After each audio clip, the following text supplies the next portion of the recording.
Abre a cortina do passado, tira a mãe preta do cerrado. Sunny Brazil is a magnet for tourists. Each year thousands flock here looking for sun, sand and the good life.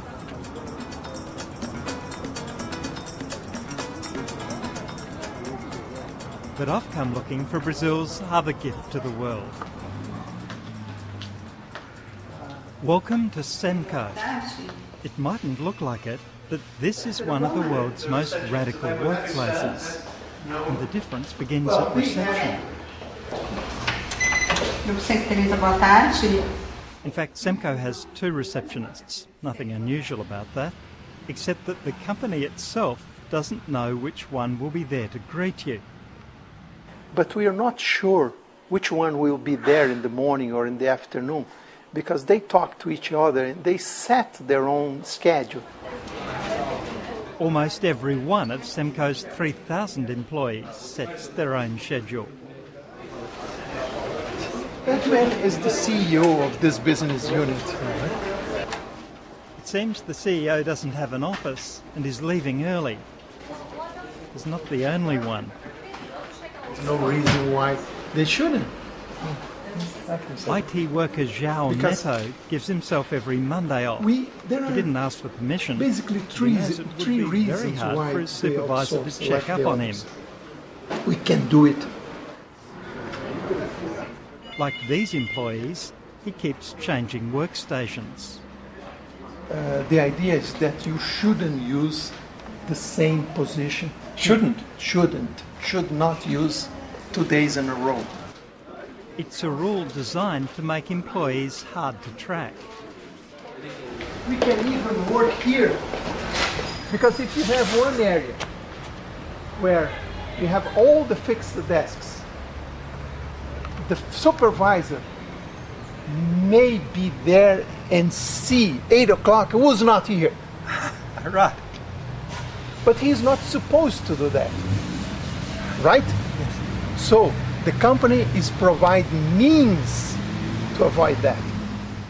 We don't want to know what time people came, how many hours they worked. We want to negotiate and contract with them for much more important things that have to do with our survival, which is what are they going to do this month? And what do we get from them out of this salary or this value that we're paying? And what do they get out of us in terms of gratification for their life? The rest to us is secondary. The Semco philosophy is that a lot of what managers do shouldn't be done.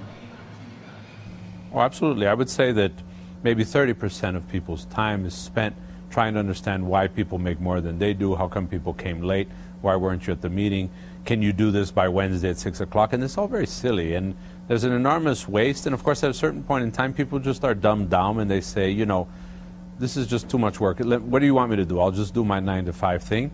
I'll learn how to survive in this environment. That's not what happens here.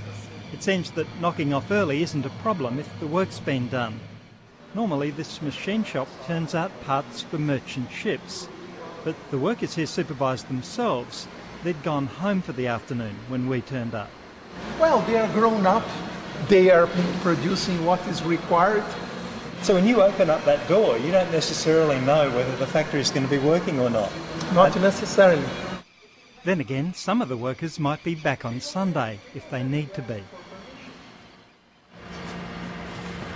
These look like hammocks. Yes, they are. They've installed hammocks so they can rest and think in comfort. Do you see people resting in these in the middle of the day? Nothing wrong. Nossa, eu não conheço uma expressão para isso. Here's another radical idea. Each business unit within Semco gets to pick its own furniture. This workplace has deliberately chosen cheap chairs. Why? Because they want to spend the money in somewhere else. Semco's workers are frugal when it comes to spending their business unit's money. They each get a share of its profits. And then there's this, a cartoon guide to reading the company's accounts, produced by the union and the company. Staff have access to all the company's financial data, and Semco wants to make sure that its workers understand what they're reading. Ricardo Semler believes that unions still have a role to play in his company, though, as in many places, they're in decline. Unions have less of a role because we deal more openly with all of these issues anyway. But we ourselves are looking for ways to substitute the decline of unions for internal processes where people elect, every 10 people elect somebody who is a keeper of the cultural values and who has job stability, people who can look at every firing and hiring and be able to take an independent position about it in the name of the employees. With workers virtually running the business, you could be forgiven for thinking that this cutting-edge capitalism has a distinctly socialist tinge. And if you say, you know, is this Trotskyist or Marxist, is this new socialism, is this European socialism? I don't think so, because the basic issues of the free market are there, which is tell us how much time you want to work, tell us how much you need to make, tell us what you need in exchange, how you gratify yourself by doing something like this. And this does away with the political ideology issues of what ism does this fall under, because it's just respecting anthropological issues instead of political ideas. Every 6 months, every Semco worker is invited to select his or her salary. He or she is given information about what workers in similar jobs are getting elsewhere. Average, the minimum, maximum, the sizes of the companies. And imagine your boss telling you you should be asking for more. We have cases where they say, no, think again. We don't think this is fair. We want to pay you more. Yeah, we want to pay you more. But don't ask for too much. You might be fired by your colleagues. The entire unit, not just the bosses, decides who to hire and fire. And with workers sharing profits, no one wants to work with a shirker. Let us suppose you ask me why you're not working. If you're not doing your job, this is going to affect our profit sharing. So you're taking money out of my pocket if you're not doing what you're supposed to do. You get the feeling that it's in some ways hard to work at this most successful of Brazilian conglomerates. There's freedom, but with it plenty of pressure to perform. There is peer pressure for bad behavior.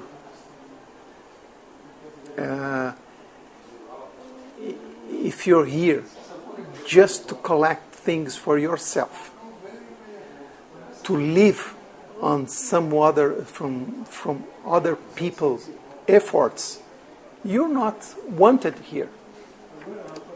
Para a nossa passejata de 15 minutos. It's a philosophy that's worked well for Ricardo Semler. These days he's a public speaker and author. He organised this seminar to bring together 50 of Brazil's best minds to discuss the future of the nation. His company turns over $160 million a year, up from $4 million when he took over what was a struggling ship part supplier 25 years ago. He wasn't in the day we visited. He hardly ever is. He doesn't like the day-to-day operations. He doesn't like to be checking purchase orders or signing checks, things. He's bored. He gets bothered with this small things. So he's turning his attention to something grander, shaping Brazil's next generation. This is education without compulsion. Do you know how to play memory games? The man who believes in managing without managers wants to teach without teachers. His Lumiar Primary School in Sao Paulo uses tutors and masters instead. The masters are architects, astronomers, painters, musicians, real experts chosen by the students themselves to come in for weeks at a time. It sort of helps if they're not teachers. The thinking is that children want to learn and that ordinary schools stop them. There's a lot wrong with traditional education. The real question is why why do we think we have anything to add to that field? And what we find is that the adults that come to us after being uniformized and homogenized over the years and calcified in the school system, they come to us ready to follow orders, to understand what it is we want them to do. And we've realized that the only way to change this, and it's very expensive and difficult and long to change it at the company, the only way to really change this is to start working with the moment in which society does all this harm to them, which is really at 2. But like Semco, that doesn't mean a school without rules. It has rules decided by the students themselves. One of the most important rules of the school, it's forbidden to fight, bite, kick, pinch. This is very interesting because we sit down in the school meeting and say, come on, let's think about, can we fight and bite and kick everybody? We can say yes, and children can say yes, but in the same moment, everyone says no. So there's idea of a school being run by kids don't mean crazy place. They know what's reasonable or not.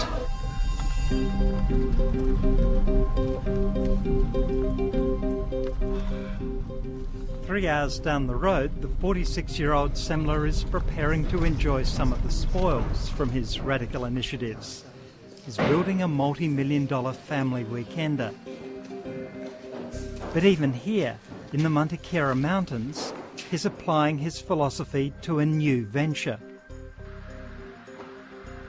Across this valley is a 20-room luxury ecotourism resort, a property development in the most traditional sense, except that the locals aren't being displaced.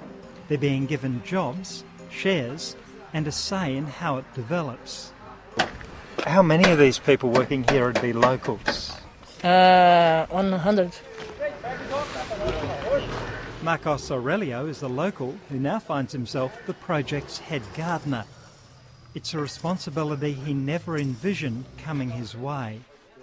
Eu que moro aqui desde criança, né, nunca ouvi falar de uma coisa, um empreendimento a esse porte, vindo para cá.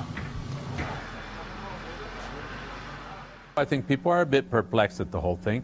And basically, in the beginning, they thought this must be some ruse to finally buy our houses or to buy our land or to get us out. And economic expulsion is something that we have to fight, actually, because it doesn't even take us buying it. It's other people who come around and say, oh, there's this great resort here. Let me buy this guy's house. And so we're giving them long-term financing and other ways to make sure that they stay put. It seems like nirvana, but it hasn't been easy for the locals, nor has it been easy for the students in Ricardo Semler's school or the workers in his firm. They're under a tremendous amount of responsibility because they're on their own, meaning if the sales don't happen, the business unit ceases to exist. If the student doesn't learn anything, they really don't have a capacity to go out into the world. If the hotel people are not able to give sustained service at a quality level, they're not going to have customers and guests. So in this format, they're obliged to actually make things happen. And that responsibility is many times more unforgiving than it sounds.